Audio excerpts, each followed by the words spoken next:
Hi friends, welcome back to our channel lucky లోకి mass masala వంటలు. ఇవాళ నేను మీకు ఇంకొక కొత్త రెసిపీ పరిచయం చేయబోతున్నాను. అదేంటి అనుకుంటున్నారా? గుడ్డు పొరుటండి.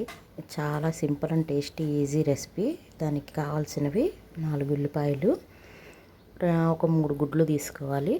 ముందుగా ఉల్లిపాయలు ఇలా ముక్కలుగా చేసి పెట్టుకోవాలి. ఇలా ముక్కలుగా చేసి పెట్టుకున్న ఉల్లిపాయలని ఒక చాప్ బోర్డ్లో పెట్టుకొని ఒక పక్కన పెట్టేసుకోండి. లేదంటే ఒక బౌల్లో వేసి ఒక పక్కన పెట్టేసుకోండి. ఆ తర్వాత స్టవ్ వెలిగించేసేసి ప్యాన్ పెట్టేసి బాండీ పెట్టేసి అందులో ఆయిల్ వేయాలి. 4 ఉల్లిపాయలు తీసుకున్నాం కాబట్టి ఒక 5-6 స్పూన్స్ ఆఫ్ ఆయిల్ సరిపోతుంది. ఒక 6 స్పూన్ల ఆయిల్ తీసుకోండి. 6 స్పూన్ల ఆయిల్ తీసుకొని ఆయిల్ హీట్ ఎక్కాక ఇలా ఉల్లిపాయలు అనేవి ఆయిల్లో వేసేసేసి ఒక నిమిషం అలా తిప్పేసి ఒక చిటికెడు పసుపు వేసుకోండి. లేదంటే ఒక పావు స్పూను, చిటికెడు అంటే మీకు అర్థం కాకపోతే పావు స్పూను పసుపు వేసుకోండి. ఒక హాఫ్ స్పూన్ సాల్ట్ వేసుకోండి. సాల్ట్ ఇప్పుడే ఎందుకు వేసుకుంటున్నాము అంటే కనుక ఆనియన్స్ అనేవి చక్కగా మగ్గిపోతాయి, త్వరగా వేగుతాయి, అందుకని వేసుకోవాలి. సో ఆ సాల్ట్ కూడా వేసుకున్నాక ఒక 5 మినిట్స్ మూత పెట్టేసేసేసి ఫ్లేమ్ అనేది మీడియం ఫ్లేమ్ పెట్టి ఒక 5 మినిట్స్ అలా ఉంచేసేయాలి. 5 మినిట్స్కి చూడండి ఆనియన్స్ అనేవి చక్కగా మగ్గిపోయినాయి. ఆల్మోస్ట్ 50% కుక్ అయిపోయినాయి. ఇంకొక 50% ఉంది. సో ఇప్పుడు లో ఫ్లేమ్లో పెట్టేసుకొని గోల్డెన్ బ్రౌన్ వచ్చేదాకా ఆనియన్స్ అనేవి మనం వేయించుకోవాలి. ఎగ్ ఫ్రై అంటే చాలా సింపుల్ అండి. బ్యాచిలర్స్ కానీ మాకు అసలు వంట రాదు అన్నోళ్ళు కానీ చిన్నపిల్లలు కూడా చేసేసుకోవచ్చు. స్కూల్ పిల్లలు కూడా ఎప్పుడైనా బోర్ కొట్టినప్పుడు వంట ఏమైనా చేయాలి, స్నాక్స్ ఏమైనా చేసుకోవాలనుకుంటే ఇలా ఎగ్ ఫ్రై చేసేసేసి మీ మమ్మీ డాడీ వాళ్ళకి సర్వ్ చేసుకోవచ్చు. మీ సిస్టర్స్కి బ్రదర్స్కి సర్వ్ చేయొచ్చు. లేదు బ్యాచిలర్స్ అయితే ఒకసారి రూమ్లో మాకు వంటే రాదన్నోళ్ళు చక్కగా ఒక 4 ఉల్లిపాయలు 3 గుడ్లు తెచ్చేసుకొని ఇలా ఎగ్ ఫ్రై చేసుకొని తినచ్చు. చాలా రుచిగా ఉండిద్దండి. చూడండి ఆనియన్స్ అనేవి వేగుతున్నాయి. వంట చేసేటప్పుడు ఎప్పుడైనా సరే మనం కొంచెం వంట దగ్గరే ఉండి జాగ్రత్తగా అది అయ్యేదాకా అక్కడనే ఉండాలండి. అలా పక్కకి వెళ్ళిపోయి అటెళ్ళి ఇటెళ్ళి తిరుగుతూ ఉంటే వంట అనేది సరిగా రాదు. కాన్సన్ట్రేషన్ అనేది వంట మీద పెట్టాలి ఎప్పుడైనా సరే. సో ఇలా ఇంకో 3 గుడ్లు తీసేసుకున్నాను నేను. 4 ఉల్లిపాయలకి 3 గుడ్లు సరిపోతాయి. చూడండి ఆనియన్స్ అనేవి గోల్డెన్ బ్రౌన్కి వచ్చేసినాయి చక్కగా.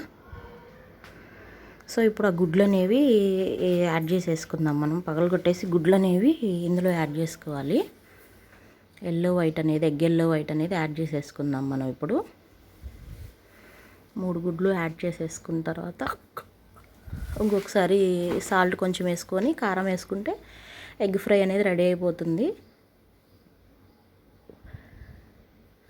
చాలా సింపుల్ అండ్ ఈజీ రెసిపీ అండి ఇది. ఇలాంటి మరెన్నో సింపుల్ రెసిపీస్, టేస్టీ రెసిపీస్ కోసం మన ఛానల్ని లైక్ చేయండి, ఫాలో అవ్వండి, మీ ఫ్రెండ్స్ అండ్ ఫ్యామిలీస్కి షేర్ చేయండి. మర్చిపోకుండా సబ్స్క్రైబ్ చేయండి. మీరు చాలామంది వీడియోస్ చూస్తున్నారు కానీ లైక్స్ మాత్రం ఇవ్వటం లేదు, నన్ను ఎంకరేజ్ చేయటం లేదు. మరి నా వీడియోస్ మేకింగ్ అనేది మీకు నచ్చటం లేదు, ఏమో నాకు అర్థం కావట్లేదు. ఒకసారి ప్లీజ్ మీకు కనుక నా వీడియోస్ అనేవి నచ్చితే లైక్ చేయండి, నన్ను ఎంకరేజ్ చేయండి. సో అలా గుడ్లు అనేవి పగలగొట్టేసి 3 యాడ్ చేసేసుకున్నాము. గుడ్లు అనేవి యాడ్ చేసుకున్న తర్వాత మనం ఎప్పుడైనా సరే వెంటనే తిప్పేయకూడదండి ఈ ఫ్రైలో. అలా తిప్పేస్తే ఏమవుతుందంటే కనుక ఆ గుడ్డు అనేది మొత్తం కీమా లాగా అయిపోద్ది అనమాట. మటన్ కీమా ఉంటుంది కదా, సో అలా కీమా లాగా చిన్న చిన్నగా అయిపోయి అసలు ఎగ్ ఫ్రై లాగే ఉండదు. సో మనం ఆ గుడ్లన్నీ పగలగొట్టేసిన తర్వాత ఒక 1 మినిట్ అలా వదిలేస్తే చూడండి అలా ఎగ్ అనేది చక్కగా హాఫ్ బాయిల్ అయ్యి మొత్తం అలా వచ్చింది చూడండి. ఇప్పుడు అలా చుట్టూతో ఒకసారి అలా తిప్పుకుంటా జస్ట్ గరిటతో కొంచెం మెల్లగా తిప్పుకోవాలి. సో అప్పుడు ఏంటంటే కనుక మనకి చక్కగా ముక్కలుగా వస్తుంది గుడ్డు అనేది. అందుకే దీనికి పేరు నేను గుడ్డు చెక్క అని పెట్టాను, వెరైటీగా ఉంటుందని. సో అలా ముక్కలుగా తగులుతూ ఉంటే గుడ్డు చాలా బాగుంటుంది, తినడానికి కూడా టేస్ట్ కూడా బాగుంటుంది. సో అలా కొంచెం తిప్పాక ఇంకొక నిమిషం వదిలేసాను చూడండి నేను. ఇప్పుడు మళ్ళీ కొంచెం నిదానంగా తిప్పుకున్నాను. సో అలా ముక్కలుగా ఉంటే కనుక ఎగ్ ఫ్రై అనేది చాలా టేస్ట్గా ఉంటుంది. సో ఎక్కువగా తిప్పేశారనుకోండి మీరు మొత్తం గుడ్డంతా చిందరవందరగా అయిపోయి చిన్ని పీసెస్ అయిపోతాయి అనమాట. చెప్పా కదా మటన్ కీమా అయిపోయినట్టు అయిపోతుంది అనమాట. సో అంతేనండి. ఇప్పుడు చివరాకర్లో మనం చిల్లీ పౌడర్ యాడ్ చేసేసుకుందాం. చూడండి ముక్కలుగా ఎంత చక్కగా ఉందో. ఇక్కడ చిల్లీ పౌడర్ అనేది ఒక 3 స్పూన్లు తీసేసుకోండి, సరిపోతుంది. కారం 3 స్పూన్లు వేసేసుకోండి. ఇందాక ఒక హాఫ్ స్పూన్ సాల్ట్ వాడాం కదా, ఇప్పుడు ఇంకొక హాఫ్ స్పూన్ వాడండి. ఎగ్గులు వేసిన తర్వాత సాల్ట్ వేయలేదు కదా మనం, సో ఒక హాఫ్ స్పూన్ అనేది సాల్ట్ వాడాను చూడండి. నేను 1 స్పూన్ ఆఫ్ సాల్ట్ అనేది సరిపోతుంది ఫ్రైకి.